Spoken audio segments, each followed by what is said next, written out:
말씀은 예수님의 길, 예수님을 닮아가는 삶이라고 하는 제목으로 함께 나누도록 하겠습니다.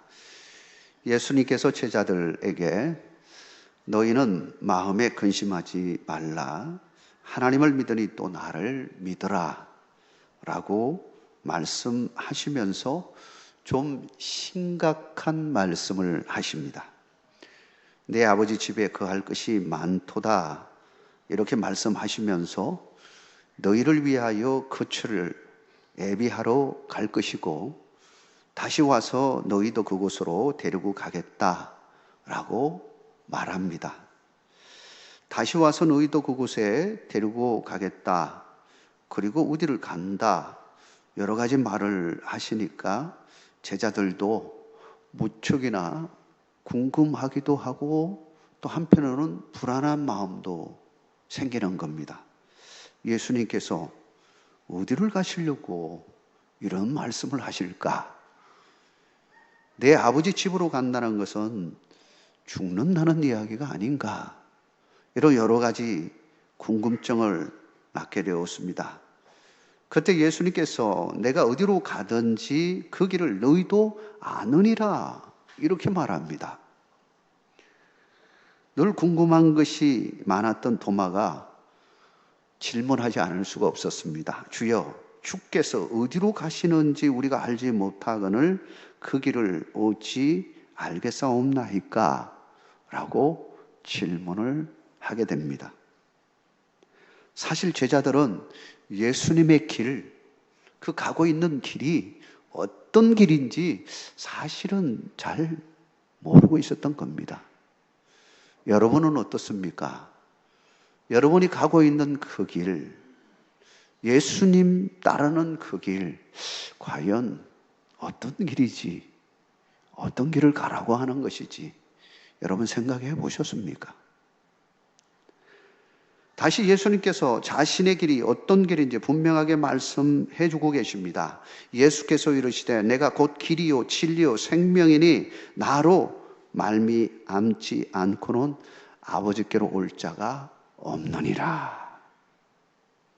사랑하는 시청 여러분, 예수의 길이 어떤 길입니까? 예수님의 그 길이 참 길이요 진리의 길이요 생명의 길임을 확신하시기를 주의 이름으로 축원합니다.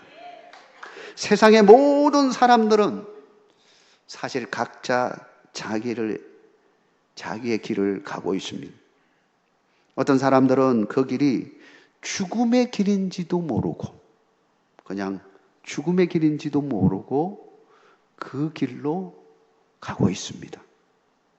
어떤 사람들은 자기의 의지와는 상관이 없이 떠밀려서 어떤 길을 가고 있는 사람들도 있습니다. 그게 어떤 길인지 잘 모르고 지금 가고 있는 것이죠. 분명한 사실이 있습니다. 분명한 사실. 어떤 길을 가든지 이 길로 가든지 저 길로 가든지 내가 선택한 그 길의 과정과 끝이 있다고 하는 것입니다. 우리는 그 어떤 길을 가든지 자기 자신이 선택한 길, 그 결과 누가 책임져야 되겠습니까?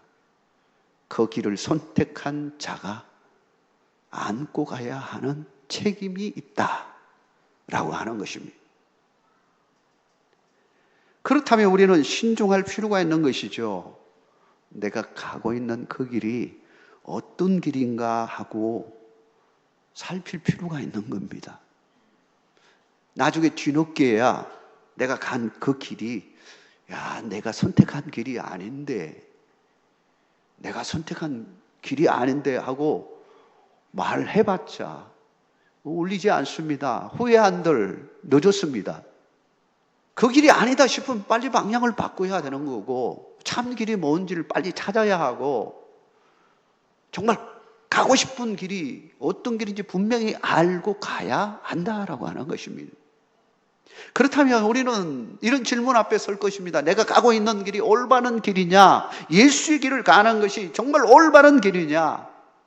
그리고 내가 어떤 상황이 있어도 그 길을 갈 것인가라고 하는 믿음의 확신과 결단이 있느냐라고 하는 것입니다. 사랑하는 성도 여러분, 오직 예수님의 길, 예수님을 닮아가는 삶을 살아가는 여러분의 믿음이 되기를 주의 이름으로 축원합니다. 왜 그렇습니까? 그 길만이 구원의 길이요, 생명의 길이요, 진리의 길이요, 온전한 길이기 때문인 것입니다. 후회 없는 길이기 때문인 것입니다.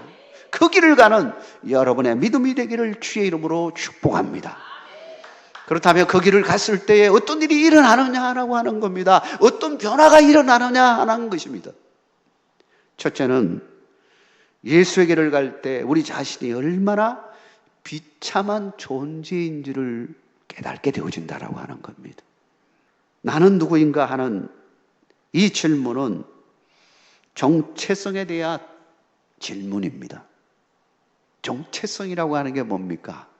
우리 인간 어떤 상황 가운데서도 내 인격과 나의 모든 것이 흔들리지 않는 뭔가가 존재하느냐라고 하는 겁니다.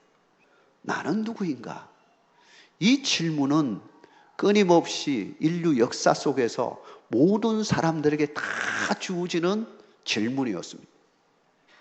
종교든 철학이든 인류학이든 심지어 과학까지도 나는 누구인가라고 하는 이 질문 앞에서 답하려고 노력해 왔습니다.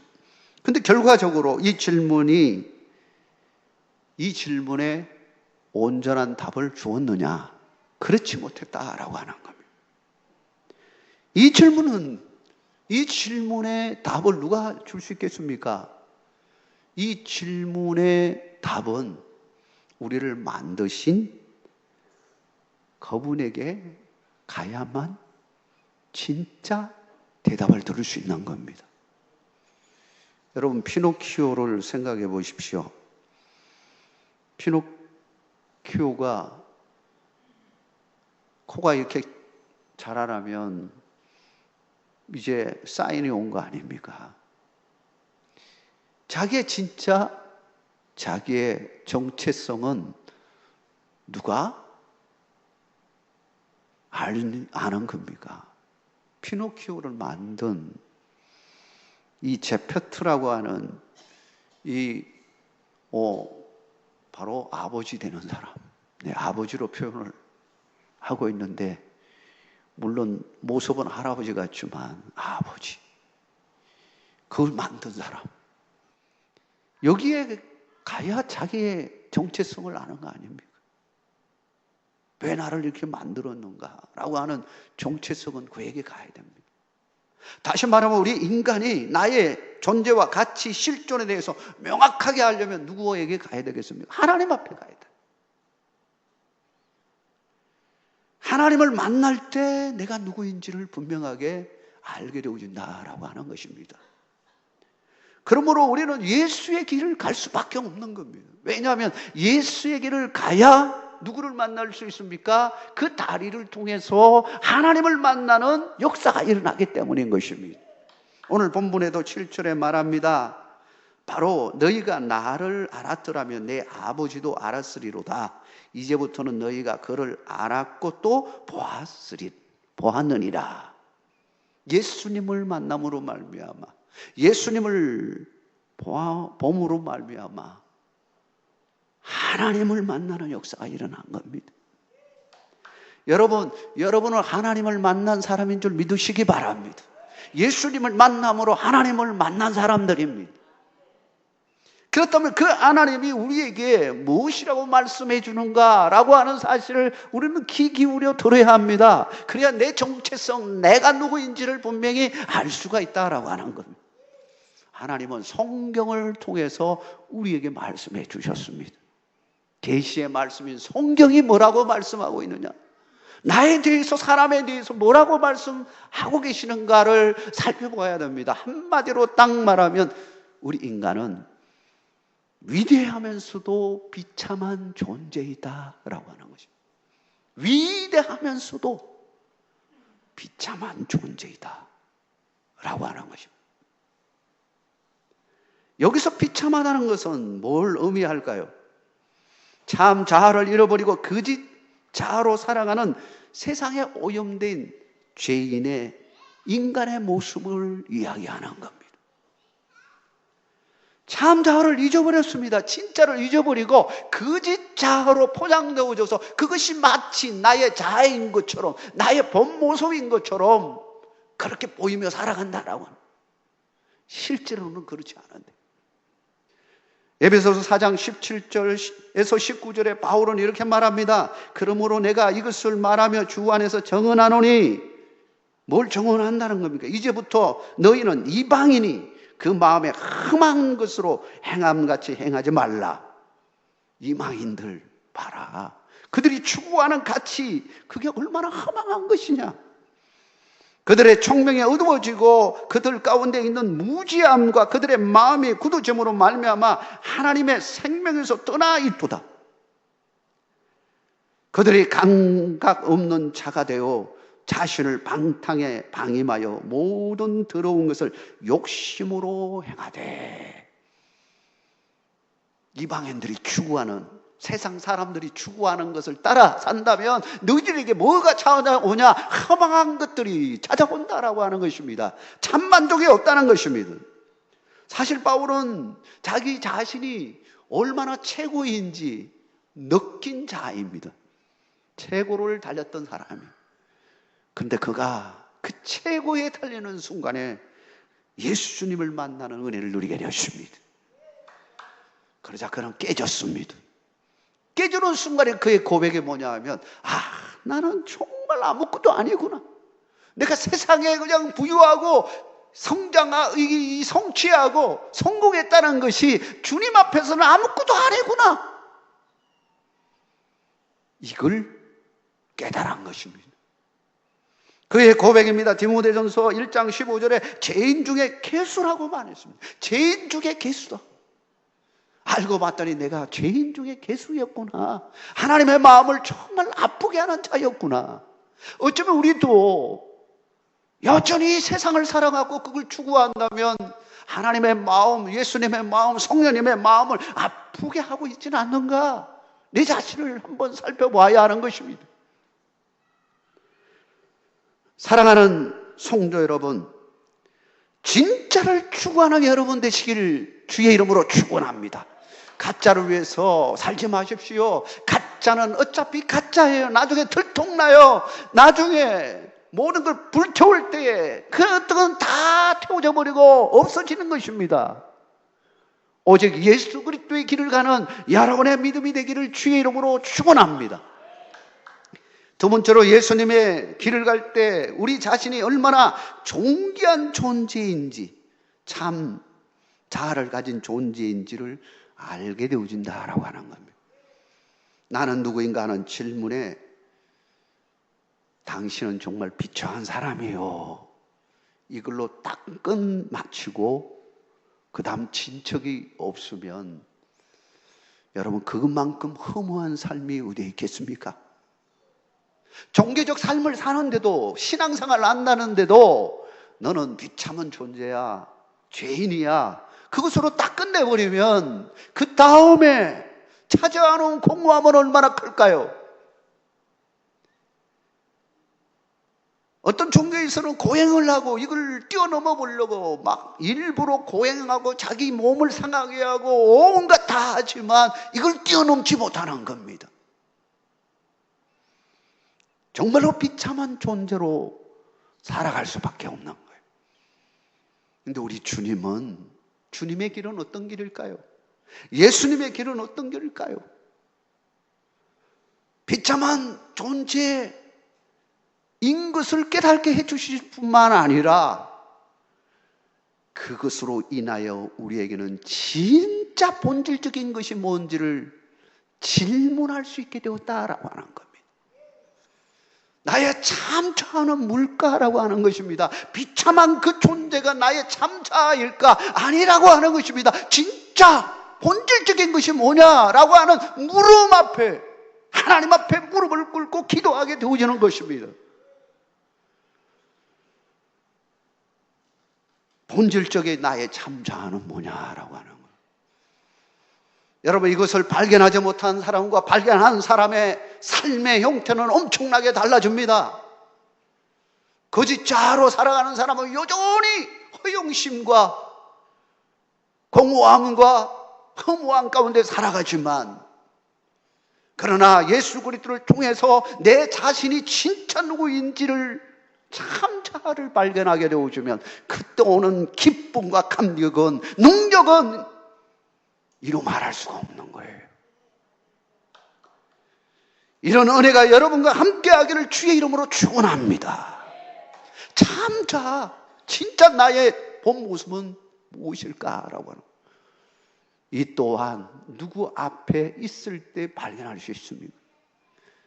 예수님을 통하여 하나님을 만날 때, 하나님을 만날 때 진짜 나의 본 모습이 드러나게 되어주는 것입니다.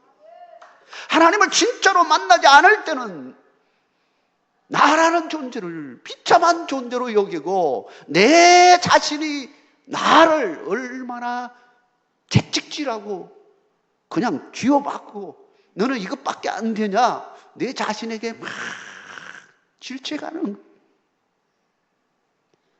그런데 하나님을 만나게 되어주며 나의 참자가 뭔지를 발견하게 되어주며 놀라운 엄청난 은혜로 충만되어지는 것을 깨닫게 되어지는 것입니다. 우리 아이들이 수련회를 통해서 정말 만나야 할 분은 누구냐 하면 친구들을 만나는 것이 아니라 하나님을 만나야 되는 것입니다. 하나님을 만나면 인생이 바꿔지는 것입니다. 나는 능력도 없고 힘도 없고 나는 넘어지기도 잘하고 정말 비참한 자이고 그렇게 생각했는데, 하나님을 만나자 놀라운 변화가 일어나는 것입니다. 참자를 발견하는 것입니다. 그렇다면 참자는 무엇일까요? 바로 하나님이 너를 사랑해 라고 하는 것입니다. 하나님이 나를 사랑하신다는 거예요. 나는 정말 피투성이 같이 처절한 삶을 살아가고 있지만 나의 실존 이대로를 받아주시고 나를 창조하신 그분은 여전히, 그 하나님은 나를 사랑하고 계신다라고 하는 것입니다. 이 사랑이 엄청난 폭발력을 주시는 겁니다. 우리 인생의 에너지를 더해 주시는 것입니다.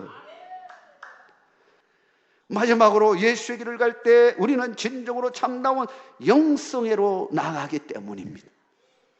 기독교의 영성은 바로 예수님의 길, 예수님을 닮아가는 삶이라고 하는 것입니다.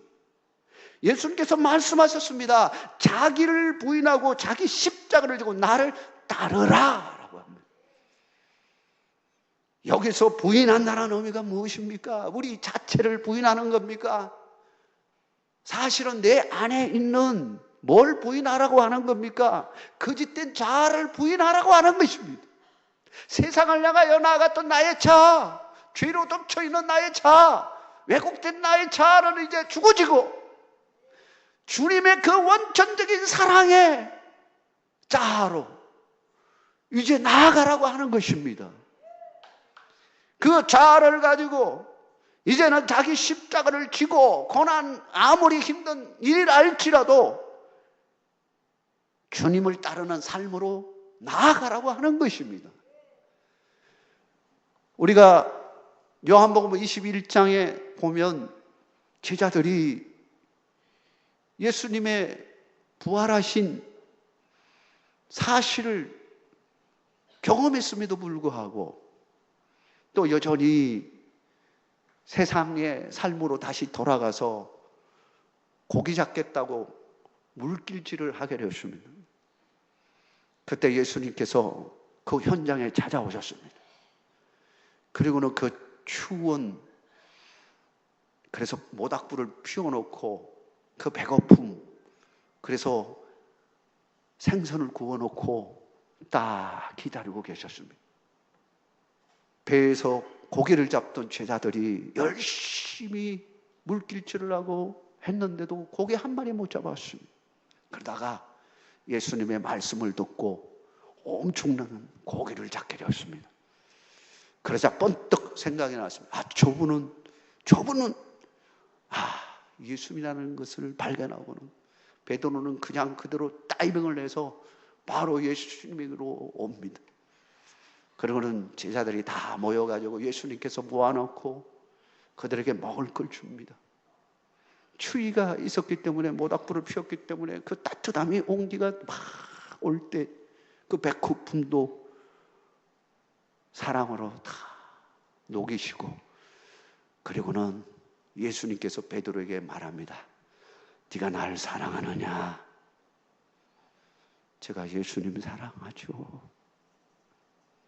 네가 날 사랑하느냐? 예수님, 제가 예수님을 사랑하는 거 예수님이 잘 아시지 않습니까? 네가 사랑하냐? 제가 예수님을 사랑하지 않습니까? 마치 닭 울기 전에 3번이나 예수님을 부인한 것처럼 그렇게 질문을 하는 그 상황 속에서 베드로는 예수님의 그 의도를 발견하게 되었습니다. 여러분, 사랑은 참으로 놀라운 것입니다. 네가 나를 사랑하느냐? 3번을 질문을 하면서 대답을 이끌어내는 그 사실 앞에서 사실은 뭘 말하고 싶었을까요? 예수님은 진짜 베드로가 네가 나를 사랑하느냐라고 하는 것을 확인하기 위해서 3번이나 했을까요? 물론 그럴 수 있습니다. 그러나 자세히 묵상을 해보면 예수님이 내가 너를 얼마나 사랑하는 줄 아느냐? 지금 이 이야기를 하고 싶어 하는 거예요. 내가 너를 얼마나 사랑하는 줄 아느냐? 네가 나를 배반했지만 나는 여전히 너를 사랑해. 너의 그 모습 참자 그대로 내가 너를 사랑해. 네가 이런 사람이잖아. 변덕 심했고 그런 사람이지만 그래도 나는 너의 이 모습 이대로 사랑해. 우리도 주님 앞에서 주님의 마음을 아프게 한 적이 한두 번입니까? 그러나 주님이 찾아오셔서 그래도 여전히 내가 너를 사랑해. 내가 너를 위하여 너의 죄를 다 깨끗하게 하기 위해서 십자가까지 졌잖아. 뭘 두려워하냐? 내가 너를 얼마나 사랑하는데 질문하고 있는 것입니다. 사랑하는 성도 여러분, 진짜로 사랑하게 되어주면요 목숨까지 내놓게 되어줍니다. 베드로를 비롯해서 12 제자들이요 마지막에 어떻게 합니까? 자기의 모든 것을 들여서 순교하지 않습니까? 딱 한 사람 요한만 빼고 다 순교해요. 요한도 마지막까지 자기의 모든 생명을 걸고 맡은 것이 있었기 때문에 마지막 자전사 했지만, 그러나 모든 제자들이요 자기 목숨을 걸고 예수님을 사랑하는 것을 표현한 겁니다. 사랑하는 성도 여러분, 사랑이 이와 같이 놀라운 것입니다. 하나님의 여러분을 진짜 사랑하고 있다는 것을 기억하시기를 바랍니다. 그 사랑은 변함이 없습니다. 폭풍에 몰아치고 어려움이 오고 여러분과 그 사이에 유혹의 손길이 와서 이걸 끊으려고 하지만 그 사랑을 누구도 끊을 수가 없습니다. 하나님의 사랑은 굳건합니다. 그 믿음 위에 굳게 서서 나가는 여러분의 믿음이 되기를 바랍니다. 그것이 우리의 참자입니다. 그것만 제대로 딱 가지고 있으면 여러분은 흔들릴 수가 없습니다. 나는 하나님의 자녀입니다. 나는 하나님의 백성입니다. 이 믿음 위에 굳게 서기를 주의 이름으로 축원합니다.